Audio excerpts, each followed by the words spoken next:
పరిసయ్యులకున్న లక్షణం ఏమిటంటే నేను గొప్పవాడిని అనుకునే స్వభావం. పరిసయ్యులకున్న లక్షణం ఏంటంటే నేను ఉన్నతమైన వాడిని, నేను నిర్దోషిని, లేక నేను పాపము లేని వాడిని, నేను పవిత్రుడిని అనుకునేటువంటి లక్షణం. యేసు ప్రభు ఎవరింటికి వచ్చారు? సీమోను అనేటువంటి పరిసయ్యుడి ఇంటికి వచ్చారు. అక్కడికి పరిసయ్యునికి తెలియకుండా, పరిసయ్యునికి ఊహించుకోలేని విధంగా పాపాత్మురాలు అనుకుంటున్నటువంటి స్త్రీ వచ్చింది. ఆమె నిజమైనటువంటి ప్రేమను కనపరిచింది. దేవుని స్తోత్రం. ఆమె చేసిన పని ఏంటంటే విలువైన అత్తరుతో దేవుణ్ణి అభిషేకించారు. విలువైన అత్తరుని తీసుకొచ్చి దేవుని దగ్గర ప్రేమను చాటుకుంది. ఈమె పాపాత్మురాలే అనుకుంటున్నటువంటి సీమోను మనస్సును నిజముగా ఒక విధంగా ఆలోచింపచేసేటువంటి పని చేసింది. ఈమె ఇంటికి భోజనానికి యేసు ప్రభు అని వెళ్ళలేదు, కానీ సీమోను ఇంటికి భోజనానికి వచ్చిన యేసు ప్రభు వారి యొక్క పాదములను ఆమె ఏం చేసిందంట? అత్తలతో, విలువైనటువంటి సెంటుతో, విలువైనటువంటి ఆ యొక్క అత్తలతో ఆమె పాదాలు కలిసి తుడిచింది. ఇశ్రాయేలు ఆ విషయాలు మనం చూస్తే, యూదులైన వాళ్ళు భోజనం చేసేటప్పుడు వాళ్ళు మోకరిస్తే మనం మోకాలు ప్రార్థన చేసినప్పుడు కాళ్ళు ఎక్కడ పోతాయి చెప్పండి? వెనక్కి వెళ్తాయి. వాళ్ళు మోకాళ్ళ మీద కూర్చుని భోజనం చేస్తారు, అందుకని కాళ్ళు వెనక్కి వస్తాయి. మనం ఏం చేస్తాం? బాస్పాట్లు వేసుకొని కూర్చుంటాం. మన విధానము మన ఆంధ్రప్రదేశ్లో, మన భారతదేశంలో ఉన్న ఆచారం ఇది, విధానం. యూదులు అలా భోజనం చేయరండి. అందుకనే వెలుగుగానే మాట ఉంటుంది. అక్కడ చదవండి, యేసు ప్రభు వెలుగుగా వచ్చి ఆయన పాదాలు వెలుగుతాడు. 37వ వచనం చదువుతా. ఆ ఊరిలో ఉన్న పాపాత్మురాలైన ఒక స్త్రీ యేసు పరిసయ్యుల ఇంట భోజనం కూర్చున్నాడని తెలిసి ఒక బుడ్డిలో అత్తరు తీసుకొని వచ్చి వెలుగుతాడు ఆయన పాదముల యొద్ద నిలవబడి. యేసయ్య పాదాలు ఎక్కడికి వచ్చాయి? వెలుగులోకి వచ్చాయి. అంటే యూదులు భోజనం చేసే ఆచారం ఏమిటంటే మోకాళ్ళ మీద కూర్చుని, అంటే పాదాలు వెలుగుకు వెళతాయి, అలా కూర్చుని భోజనం చేస్తారు. ఆమె యేసయ్య యొద్దకి ఎదురుగా రాలేదు. మనమైతే బాస్పాట్లు వేసుకుని కూర్చుంటాం, యూదులు అలా కూర్చోరు. భోజనం చేసేటప్పుడు వాళ్ళు కూర్చునే విధానం వేరు. యేసు ప్రభు కూడా యూదుడు కనుక, యూదుడిగా ఉన్న యేసు ప్రభు మోకాళ్ళ మీద కూర్చుని భోజనం చేస్తున్నాడు. ఆ సందర్భంలో, ఆ విధంగా భోజనాన్ని కూర్చున్న సందర్భంలో ఈమె వెనుక తట్టుకొచ్చింది. వెనుక తట్టు అనగా పాపాత్మురాలను అని ముద్ర వేసినటువంటి సమాజము ఎదుట ఈమె నిలబడలేదు. కనుక యేసయ్య వెనుకగా వచ్చి యేసయ్య ముఖాన్ని చూడలేనటువంటి సందర్భంలో యేసు వెనుక వచ్చి ఆమె యొక్క ప్రేమను తెలియజేసుకుంటాం. ఈమె పాపాత్మురాలే కానీ యేసయ్యను ప్రేమించిన గొప్ప వీరవనిత. దేవుని స్తోత్రం. ఆ భోజన పంక్తిలో సీమోను ఇంటిలో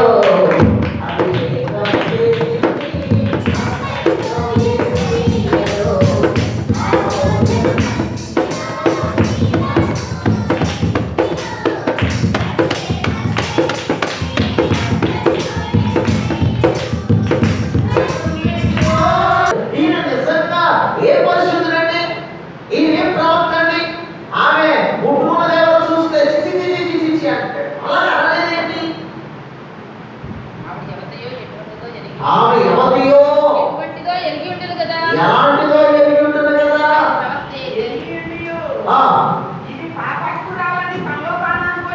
ఇది ఎంత భయంకరమైన పనికిమాల స్త్రీ అంటే పాపురాలు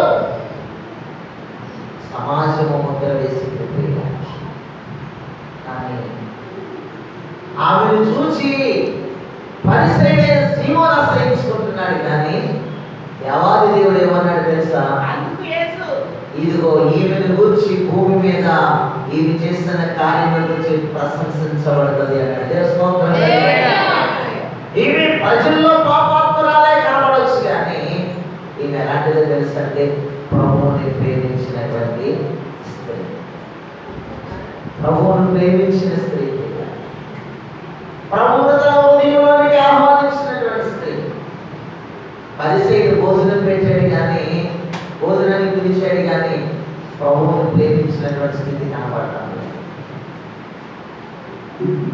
ఒక రోజున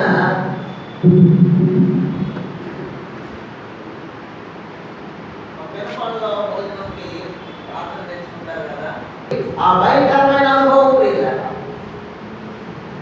మనం పెట్టగలిగింది ఎలా ఉండాలి?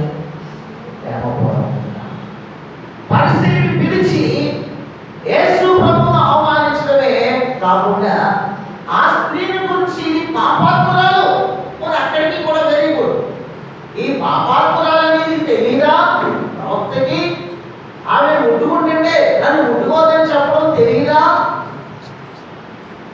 ప్రియమైన దేవుని పిల్లలారా, పరిసయ్యుడు దేవుడిని ఇంటికి పిలిచి దేవుడిని అవమానపరచడమే కాకుండా దేవుడికి మంచి ప్రేమతో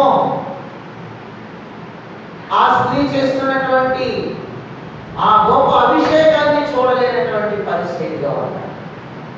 ఈరోజు చాలా మంది జీవితాలలో పాపాత్మురాలు అనేటువంటి ముద్ర వేయించుకున్నటువంటి వారు, సమాజం చేత ముద్ర వేయించుకున్నటువంటి వారిని మనం కూడా హీనంగా చూస్తున్నామేమో ఆలోచించారు. యేసుతో ఉన్నటువంటి పరిసయ్యుడు హీనంగా చూస్తున్నాడు. యేసును భోజనానికి పిలిచిన పరిసయ్యుడు ఆ స్త్రీని హీనంగా చూస్తున్నాడు. యేసుని పిలిచినటువంటి వ్యక్తి యేసుకు కలిగిన ప్రేమలైన వాడిగా ఉన్నాడు.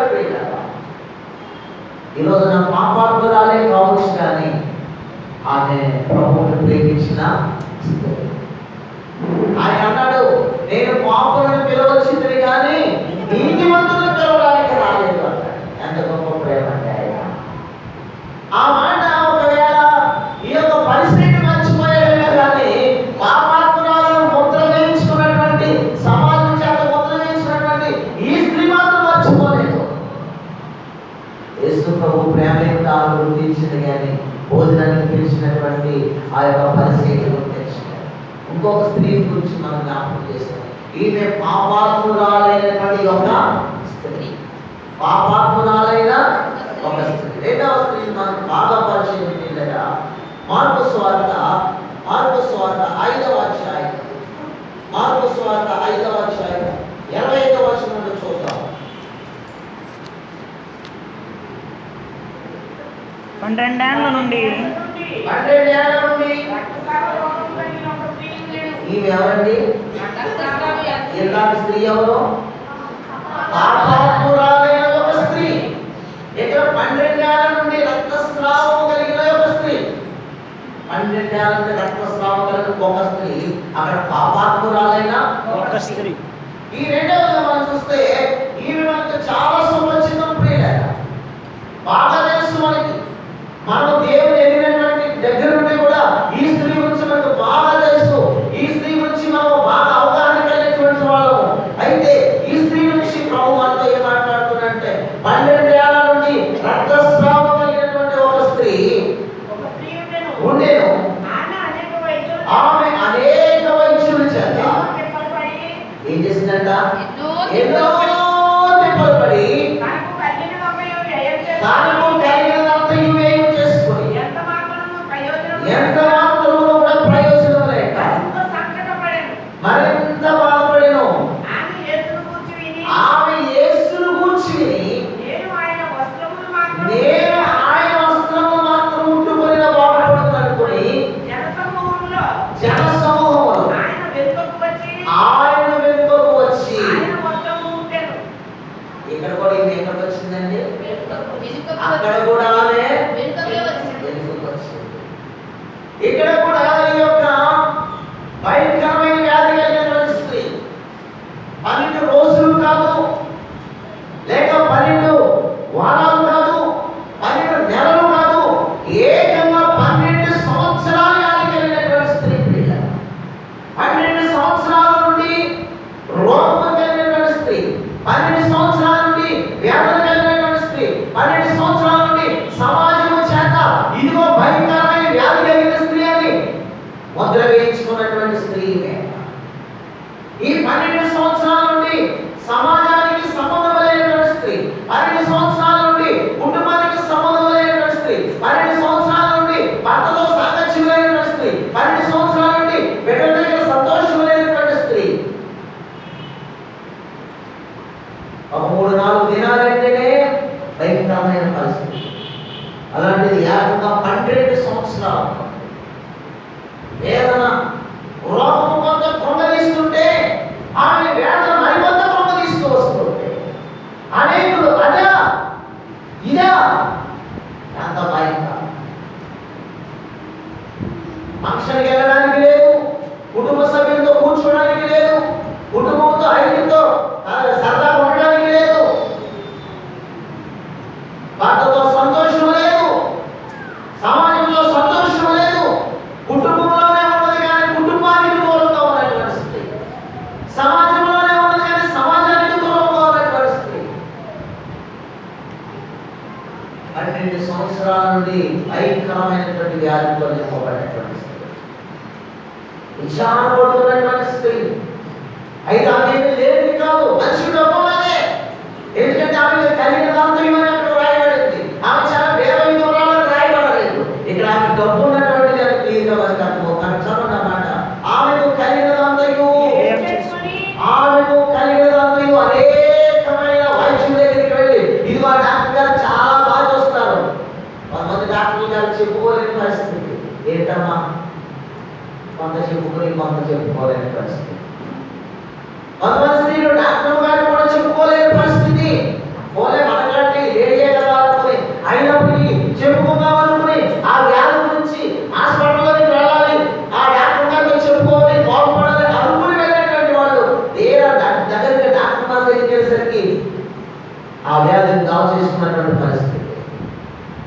అనేక సంవత్సరాలు ఆ వ్యాధి చేత 12 సంవత్సరాలు కూడా ఎంతో ఎంతో నలిగిపోయి వ్యాధి చెంది భర్తకు సంతోషమే ఇవ్వలేనటువంటి స్త్రీ, భర్తకు ఎడబాటుగా ఉన్నటువంటి స్త్రీ, 12 సంవత్సరాలు వచ్చి పనికి మాలి అని దూషించబడినటువంటి స్త్రీ. యేసుని గురించి ఏమైందంట?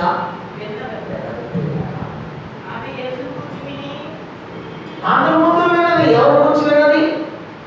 వైద్యుల గురించి విన్నది. ప్రియులారా, మంచి డాక్టర్ల గురించి విన్నది. నాకు డబ్బు ఉంది కదా, పర్వాలేదులే, ఏదో డాక్టర్ బాగు చేయకపోతుందా, ఏదో మెడిసిన్ పని చేయకపోతుందా, ఏదో విధమైనటువంటి ముందు నాకు ఉపయోగకరంగా ఉండకపోతుందా అనుకుంది. డాక్టర్లు అనేక మందిని మార్చుకుంది. ప్రియులారా, ఇలాగే 12 సంవత్సరాలు గడిచిపోయింది తన జీవితంలో. 12 సంవత్సరాలు వేదన, 12 సంవత్సరాలు బలహీనత, 12 సంవత్సరాలు కూడా ఇక తనకి స్నేహితులు అంటే ఎవరు లేరు. ఎవరంటే మనసు తప్ప స్నేహితుడు ఎవరు లేరు. మొన్న స్నేహితురాలు ఒక్కొక్కడు దూరం అయిపోయారు, మొన్న బిడ్డలు దూరం అయిపోయారు, మొన్న భర్త దూరం అయిపోయాడు. ఒకవేళ ఇంట్లోనే ఉండొచ్చు. అరే మీ అమ్మకి ఆ గదిరేంట్రా మనసు, ఆ పురుషుల వాడేంట్రా మనసును తీసుకెళ్ళి దుర్వాసన ఆమెను ఎవరి దగ్గరికి రానివ్వకుండా చేస్తారు. అప్పుడప్పుడు బస్సులో పెట్టుకుంటున్నారు. ఉదయాన్న బస్సులో స్నానం చేసుకొని చాలా చక్కగా స్నానం చేసి ఉదయాన్ని తెల్లవారు వేసి తలస్నానం చేసి మనం ప్రయాణం చేసుకుంటాం. మాస్టర్ గారు కొంతమంది ఉంటారు బస్సులో, భయంకరమైన మోసం వచ్చారు. మనం ఎంత శుభ్రంగా తయారు చక్క వస్త్రాలు వేసుకుని వెళ్తున్నామంటే ఆ నుంచి అసలు స్నానమే మర్చిపోయి ఉంటారు అనిపిస్తుంది. అలాంటి భయంకరమైన మోసం వస్తుంది. నా భాషలో మాస్టర్ గారు అంటూ ఉంటారు. మాస్టర్ గారు బాగుంటారు. భయంకరమైన వాసన. మనం అక్కడే కూర్చోడానికి ప్రయత్నం చేస్తున్నాడు. ఆ రాసు బస్సు ఎక్కినప్పుడు ఎవరు రాసుకుంటే కప్పలు వచ్చారు.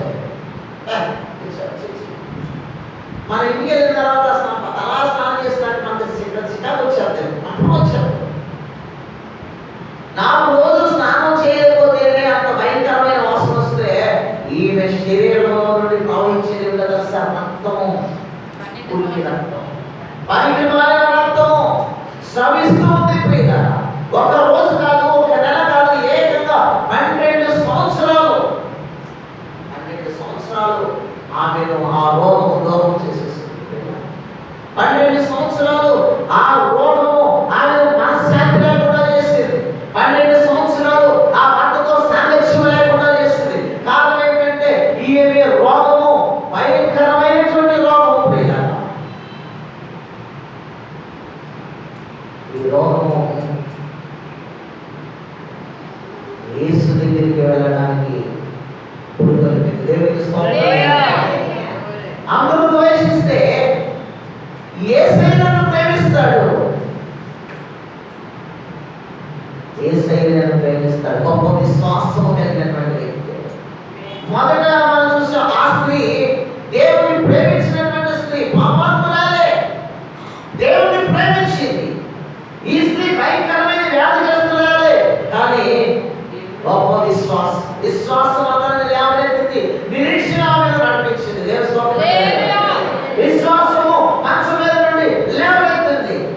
అనేక సార్లు బిడ్డలు ఆశ్రయించి ఉండొచ్చు, ఇంట్లోనే ఉంది కానీ ఇంటి వాళ్ళు ఎవరు కూడా ఆమెకు సహకారం లేదు, భర్త కూడా సహకారం లేదు, కుటుంబంలో ఉన్నప్పుడు సహకారం లేదు, సమాజంలో ఉన్నప్పుడు కూడా సహకారం లేదు.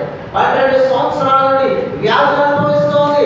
12 సంవత్సరాల నుండి అనేకుల యొక్క మాటలు ఇంటూ దొంగపడుతూ ఉంటాయి. బాగుపడతాననుకున్నామే, బాగుపడలేదు. డబ్బులైపోయింది, సంపద అయిపోయింది, శరీరం శక్తి అయిపోయింది, ఇల్లు చచ్చిపోదామన్నా చావు రావట్లేదు.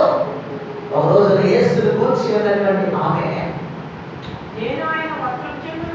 విన్న వెంటనే అనుకున్న, నేను ఆయన దగ్గరికి వెళ్ళాలి, నేను ఆయన దగ్గరికి చిక్కి సలీమైపోతుందండి. ఎలా ఉంటుందంటే 12 సంవత్సరాలు మాట్లాడతారు, ఎంత బలహీనత ఉంటుందో చూడండి. నేను అనుకుంటాను, అసలు 12 సంవత్సరాలు భరించిందంటే దేవుడు ఆమె పట్ల ఒక మహిమ కలిగి భరించేదంటే భరించడానికి పంపించాడు. ఆ 12 సంవత్సరాలలో ఆమె ఆశించినవి ఏమీ జరగలేదు కదా. సరిపోవడానికి చావు రాదు, చచ్చిపోదామనే ప్రయత్నం చేసి ఉండొచ్చు, కానీ ఒకవేళ చావడానికి ఏ ఊళ్ళో ఏ గదిలో ఏ చెరువు చూసి వెళ్ళిపోదామని ఉండొచ్చు, కానీ ఆ టైంలో దేవుడు లేవడానికి అవకాశం లేకుండా చేసి ఉండొచ్చు, ప్రయత్నించి ఉండొచ్చు. నా భర్త నన్ను ప్రేమించట్లేదు, నా బిడ్డలు నన్ను ప్రేమించట్లేదు, నా అయ్యో నాకు ఎవరు కూడా ఉపయోగకరంగా లేరు అని ఎందుకు వచ్చిన బ్రతుకులే చచ్చిపోదామనుకుని మంచం మీద నుండి లేవాలనుకుని ఉండొచ్చు, కానీ లేవలేకపోయి ఉండొచ్చు. కానీ యేసుని గురించి విన్నది లేవాలనుకుంది, లేచింది. నిరీక్షణ ఎదురుగా కనబడుతుంది. నిరీక్షణ ఆమెను లేవలకు తీసుకుని వెళ్ళింది. నేను స్వస్థపడగలను, నేను స్వస్థపడగలను యేసు దగ్గరికి వస్తే, నేను బాగుపడగలను యేసు దగ్గరికి వెళ్తే, నేను ఇప్పుడున్న దాని వల్లే కాకుండా మంచి ఆరోగ్యంతో నేను బ్రతకగలను అనుకుంది. లేవాలి అనుకుంది, లేవడానికి ఇష్టపడింది. అంతకుముందు లేవలేనటువంటి ఈ యొక్క 12 సంవత్సరాలు కలిగినటువంటి ఒక స్త్రీ లేచింది. లేవడమే కాకుండా నడవాలనుకుంది, నడుస్తుంది. నడిచి ఎక్కడికి వచ్చిందంట, ఆయన ఒక చోట ఉన్నాడు, అక్కడ ఆయన చుట్టూ ప్రజలు ఉన్నారు. అయ్యో అబ్బాయి మధ్యాహ్నం ఉన్నారు, ఏం ఆశ్రయించుకుంటారో అని అనుకోలేదు. ఎవరేమనుకున్నా నేను యేసయ్యను మాత్రం, ఆయన వస్త్రాలు మాత్రము, నేను యేసయ్య వస్త్రాలు ఉండుకోవాలి అని వచ్చింది. ఆయన వెనుకగానే వచ్చింది. ఇవి కూడా ఆయన వస్త్రాలు ఉంటే దేవునికి స్తోత్రం కలుగును. ఆయన వస్త్రంలో దాచిపెట్టాడు ప్రభావాన్ని. మేము అలాంటి వ్యాధి కలిగి లేవండి అని మనం అనుకోవచ్చు. అంతకంటే భయంకరమైన వ్యాధి కలిగి ఉన్నాము, అంతకంటే భయంకరమైన వ్యాధి కలిగి ఉన్నామేమో. ప్రియమైన దేవుడు, ఈ రోజున మనం అంతకంటే భయంకరమైన రక్తస్రావాన్ని కలిగి ఉన్నాము. దేవునికి వాక్యం సెలవిస్తాం. అధ్యాయంలో 6వ అంటాడు, ఇదిగో ఇదిగో నా పిల్లలైనటువంటి వాళ్ళారా, ఇదిగో మీకు కలిగినటువంటి ఆ దెబ్బలు, ఆ గాయాలు ఎక్కడ చేయబడలేదు. 5వ వచనం చదువుతాం. నిత్యము తిరుగుబాటు చేయొచ్చు, మీరేలా ఇంకను కొట్టబడుదురు. ప్రతివాడు నడినెత్తిని వ్యాధి కలిగి ఉన్నాడు, ప్రతివాని గుండె బలహీనమయ్యను, అరకాలు మొదలుకొని. ఇదిగో మీ వ్యాధి ఎలాంటిదంటే ఆమెకైతే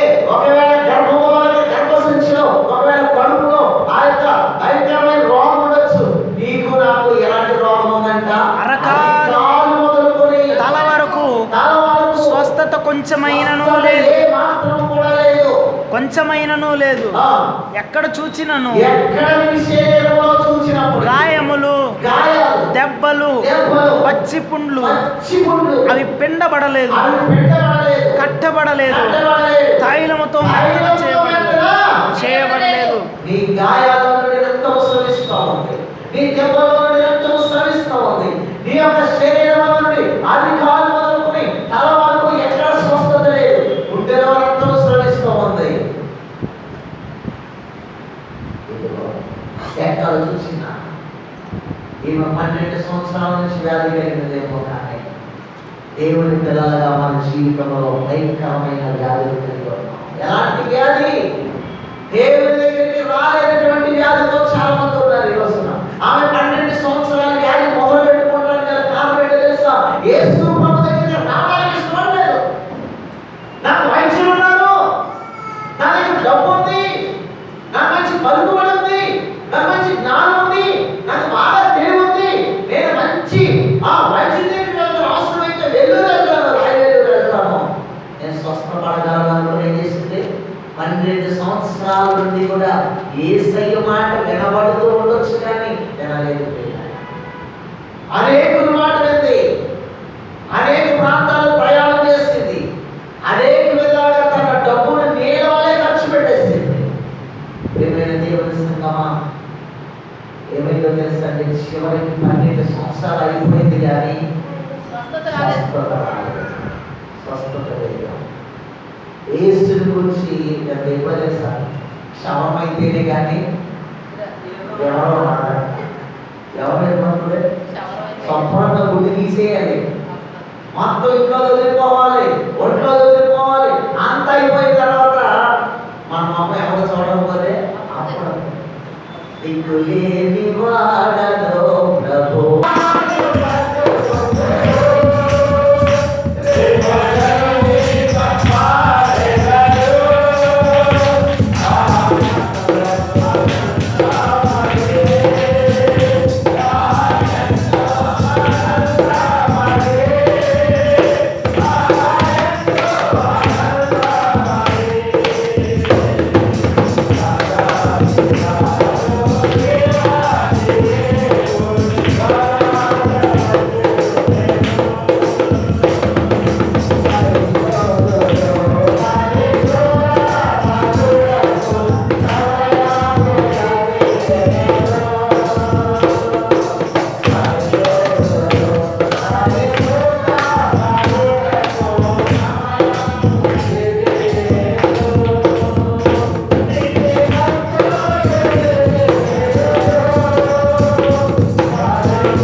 ఆయన మించినటువంటి వాడు ఎవరు కూడా లేడు, రాడు కూడా.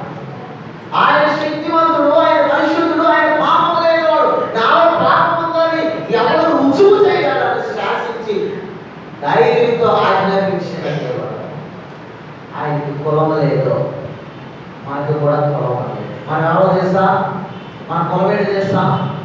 మన కులం బోధకులం, మనము దైవ కులం. మనం ఏ కులానికి సంబంధించిన వాళ్ళమంటే మనము యాజకులం. రారాజు కులం అంటే. ఏ కులం అంటే? రారాజుకులం. రారాజు కులం అంటే అతను మించిన కులం, రాజుకు మించిన కులం ఏమి లేదు. మనకి రారాజు కులం.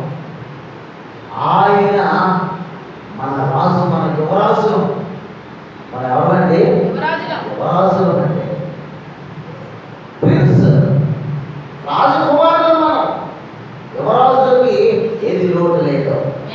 ఇదిగో రాజైనటువంటి దేవుని దగ్గరికి నేను వెళ్ళాలి అనుకున్నాను, వచ్చింది స్వస్థత కలిగింది. భయంకరమైన వ్యాధిని దేవుడు స్వస్థపరిచి. ఈమె ఎలాంటిదట?